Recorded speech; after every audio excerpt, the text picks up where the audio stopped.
Herkese merhaba arkadaşlar, kanalıma hoş geldiniz. Yepyeni bir videoyla karşınızdayım. Arkadaşlar, bugünkü videomuzda Türkiye'nin güzeller güzeli Birce Akalay ve sevgilisi Hakan Kurtaş'tan yepyeni görüntüler geldi. Muhteşem çiftimizin Bodrum'da Çeşme'de tatil görüntüleri sosyal medya hesabından paylaşıldı. Ben de bu görüntüleri sizler için YouTube kanalımda video halinde sunuyorum.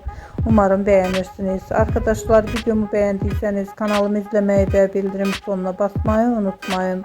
Şimdilik benden bu kadar olsun. Yeni videomuzda görüşmek üzere. Hoşça kalın.